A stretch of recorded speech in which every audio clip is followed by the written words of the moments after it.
Okay, then Carl Munson here of OurNet, the town crier, the community builder, and the chief conversationalist. And I have the wonderful Benjamin Stubbs of Headrest with me here to talk to me about the message, his message. Hi, Ben. Great to have you here. Hello, Mr. Munson. Always a pleasure to speak to you. And to you My too. My soul brother. Completely mutual. And this should be a nice, easy one. Not too challenging, although I could turn a bit Paxman on you, couldn't I, and drill into the message a bit. But let's start. Let's kind of chew the fat. Who exactly are you? Oh, me. Is in the person? Yes, who are you? I mean, this is... Okay, I'm Benjamin Stubbs. It's like a dating agency, this. I'm 38. I'm a success coach and a mindfulness consultant, which does sound a little bit kind of spammy, but the idea... The idea is that I work with anyone from all ages, from young to less young, on their mindset. I just think it's something that we all know what foods we should eat, whether we eat them or not is up to us. We all know we should exercise, whether we do, again, is up to us. But we don't really get taught how to deal with our mindset. By that, emotions, how to deal with things, how to deal with jealousy, sadness, happiness. We don't get taught this. And through my 10 years of self-study, books, seminars, but most importantly, implementing it, I feel like I just want to share people what I've learned. So it saves them 10 years. And I wish I learned this when I was younger. So that's what I do. I perform workshops and talks and just share with people what I love talking about, which is this, because I feel fantastic. Well, that covers who you are and who your audience is, which is, I suppose, people who are open to that sense of personal development, or that there might be a little bit more of life that they might finesse. And actually what I picked up on there, some of the things people don't normally talk about, you know, the handbook we might have got as human beings, but never did. And then you talked about some of the things that people might not be comfortable talking about, you know, not just how to be happy, but what's making them unhappy. So it's going into that realm, and people who might be happy with that kind of conversation. I think it's anyone that just wants to feel better. I think there's just certain things. The analogy I always use is, you know, give a man a fish, you feed him for a day. Give a man a fishing rod, you feed him for a lifetime. And that's the idea of this. I don't want people to come. I'm not a counsellor. I don't want people to rely on me to come back to me week after week. Tell me what to do. Tell me what to do. I like giving some people that's just self-sufficient kind of spiritual nuggets. By that I mean your spirit is in who you are, that I've learned that have helped me shift and shape my life into a lot better place. Do you know, I can't stop life happening to people. You know, there are some things that aren't particularly pretty to experience, but you can then look at them from a different point of view, to look at them from a more holistic point of view, and then grow and learn from them and move forward. Again, it's like if you put on mental weight, okay? It's like putting on mental, if you put on physical weight, you know that you've got to cut your calories, burn some exercise, and you will lose weight. Same with this. Life makes us put on mental weight, and we just don't know how to lose it. And that's what I kind of putting it. Well, the thing is, because that's when people say they feel things get on top of them. All these metaphors we use are kind of truthful. We felt like when they say, weight lifted off my shoulders. Yeah, because you've let something go. It's just things, and again, I'm human, we're all human. Whatever guru we look up to, however many books people sell, they're still human. They still, you know, go through the same things we do, but in the same breath, then I don't use that as a negative. Like some people say, oh, I'm only human, and it's an excuse for being shit and not working. Do you know what I mean? I'm thinking there's a fine line between using that truthfully, like, yeah, do you know what, I am human, but I actually want to make something of myself, rather than just blaming everyone else and say, well, I'm only human. And I think it's that fine-tuning people's energy. So there's a great sense then of the message. More specifically, I suppose, you know, kind of in elevator pitch terms, what is your key message to people from the work that you're doing, as you've described there? It's that they have the power all along. We all wear the ruby slippers, you know, from the Wizard of Oz. We all have the power, because you don't have to even talk, whether you don't believe in all the big spiritual aspects, you don't believe in the law of attraction, the universe and angels, or you're just really believing in, you know, matter of fact in front of you. You change your mindset. The brain is just a muscle. We train it in different ways. We just train it to look for negativity. We're trained to look for things that aren't going well, because that's chemically and structurally how we train our brain to be. Now, if you do that, whether you believe in law of attraction and everything else, your life will get better, because of the law of attraction. We don't have to teach that for people to know that. And that's why I've kind of dropped that label and more just going, look, let's work on you. Let's take responsibility for our lives. Let's change things what we can change bit by bit, step by step. Techniques to let things go, techniques to make new pathways in our brain so we become naturally more optimistic, naturally more solution orientated, and then watch what happens. And that's what's great about it, that all you do is change this and it ripples out. Because we are the center of our universe, you know what I mean? In every aspect. Amazing. So we change ourselves and it makes everything else a lot better, easier. And then whether you believe in, life will get better. Incredible. That's lovely. And I think you strike me as an upbeat, sort of positive person. Is that the kind of vibe that you work on? Or is this go? Because, you know, I was really got so interested in the effect of trauma and you know, the unresolved past issues and stuff. Do you go to those places with people as well? Good question. Well, we've got a bit quieter there, haven't we? I know. No, well, the thing is, I just think I get up every day and try to make the best out of life. Yeah. But if things show up, then I deal with them. So if there's an issue popping up and they, oh, okay, then I'll deal with it. Then I'll look at it and say, why is this triggering me? What is this triggering in me? Sometimes I use techniques to let things go. Sometimes old memories will pop up, but then I use techniques to let things go. But what I really believe is the power of now moving forward.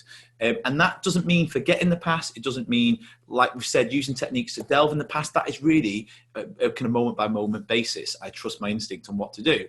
But I don't want to start spending years delving in the past because I'm missing the magic in the now. So I just live the now. But if things pop up, then I deal with them. And sometimes it does involve a little look back and adjust. Because the techniques that I learned and teach, like one of them is called the Sedona method. And they're only simple, otherwise I won't do them. You know, and I only got a few on my belt that I use. But the Sedona method is accepting how you feel, then asking that feeling a few questions. And oh my God, the magic and the simplicity of that technique has changed my life. Because I remember going for a run once. For an example of using your scenario of, do I look back? I went for a run once and I remember where the bushes were hanging down and I was always a bit like, oh, what if the things get in my eye? And then I remember as I was running, I thought, why am I bothered by like the spikes of like a bush getting in my eye? And I remembered a story then, it flashed back of when I was at school and one of my teachers told us this awful story about how, like they do, like about this like a hopeless kind of no hope in humanity story about how a girl went to raise some money for charity, got a bush stuck in her eye and it blinded her in her eye, and then all her friends at school took the mick out of her, and it affected, and I really didn't realise back then, obviously when I was 10, it must have really affected me and upset me, but I hadn't. Really?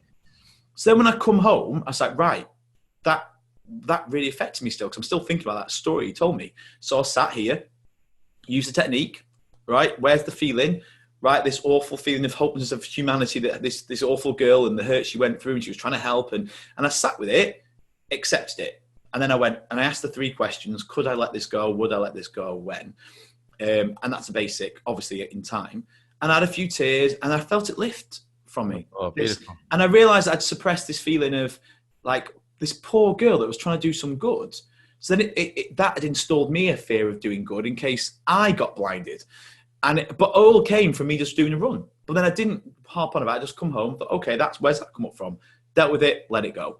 And then, but my day is basically get up, enjoy life, get up, celebrate what I've got, as best I can. And anything that pops up, I'll deal with it. But I don't go looking for it. I don't like sit there and go, right, let's have a little delve. Quick dip into the navel. Yeah, and it reminds me there as well. I mean, your message is you are keen to rely and look to simplicity rather than complication. And I remember a friend of ours, a mutual friend, Vincent Grant, talked to him quite a lot last year, and he was saying, this sort of idea that people have is like, you are not the mess you think you are. Yeah. And would you agree? I mean, that people might think there's a hell of a lot of, stuff, and they don't dare start looking because it's the floodgates will open, the can of worms will be open. This is fairly simple stuff if only we knew it. Yeah, well, that if you want to lose weight, you just need a calorie deficit. I know that's really simplistic and I've got a nutritionalist shout at me, but basically that is the gist of it. You'd say, and the same with this, I would get on with your day and then spot what comes up and let things go as they come up. But the thing is, that beautiful mess, we are a beautiful mess. Let's embrace every part of it. Yes. Like Like, you know, some people call it art, some people call it a mess. Some people call it, you know, in the sense of you look at a piece of art, you're like, we are that beautiful mess. Without the lows, you would not appreciate the highs. Without the blacks, you wouldn't appreciate the whites. Without the dark, you wouldn't see the stars. Cliche AF, these phrases. But it's, you know, but it's true. Like, so the thing is, like, and what I found with it, because someone asked me what I think happiness is. And happiness isn't me when I've done workshops. Like, isn't me saying, right, you do this and your life will be perfect. Because that isn't happiness. Because then you rely on other things. You come conditional to what other things are to make you happy. So, like, you're conditional to that person getting that job and this having this relationship and that. But what I found happiness really, or found a lot more peace with life, is making peace with every emotion. So I can be happy in anger, if that makes sense. Yes, I can be happy in my sadness. Yeah. So, like, since going self-employed, I've had my odd moments where I've really wobbled, but I've enjoyed them and expressed them and felt them and looked what it meant and where it was, what it was showing me and what I was letting go of. So I saw beauty in that. Now, I know that sounds, again, if you're really down the scale, not in a very easy thing to do, but that's what I've kind of trained myself to do, is make peace and be happy with what I've got. And it doesn't mean I'm being, you know, Pollyanna or the happy police. It's not about that. I'm just saying that whatever comes my way, I'll deal with it and I'll make the best out of it. And that for me is happiness. I may be sad in the process or angry in the process, but there was the more negative feeling emotions I normally let go of quicker. I'm more childlike. I'm more stroppy, but it's done quicker. It blows over. Fantastic. Well, kids the best. Oh yeah. Teachers. They scream and shout. They express their emotions. They do not have tact. They do not have. They just say, "I feel like this. This is what I feel like." Scream, shout. Then it's done. They don't hold on to it, etc. It's only as adults we learn to kind of bite our lips and not say things and suppress, rather than express how we feel. And I think that's the difference. I think, and that's why I think I've gone more childlike in the way my emotions are. So sorry, no, I cut you off there because I'm aware that I would love to keep these really brief as just like conversation starters, but it's very difficult asking you a question and not wanting to talk to you about it all. But I'm sure we'll get a chance to do that at a later date. I do feel sorry for Pollyanna, incidentally. So many people are distancing themselves. I love Pollyanna. Okay, fine. I'm just not Pollyanna because we're all individuals, Carl. Yeah, you're right. We've got that. We can straighten that out because, like, it's very possible that Pollyanna is on a therapist's couch somewhere. Why does nobody want to be me? Send it to me. Come on, right. Pollyanna. Come here, cocker. Come over. Her anywhere. Send her to Benjamin Stubbs. Where does she need to go? What's your website? You have to go to www. But yeah, I think seriously, what is your website? Oh, sorry, it's not your serious question. Pollyanna, I do apologise. Yeah. It's www.headrest.me, M-E at the end. Because I'm not going to lie, .com was taken, and then I liked .me. Because I thought, it's about me. It's all about ourselves, isn't it? Absolutely. Thank you so much, Benjamin. I love talking to you. Speak to you again soon, and look forward to talking to you on OurNet at some point as well. Okay, take care, Mr. Munson. Thank you very much. Bye for now. Bye.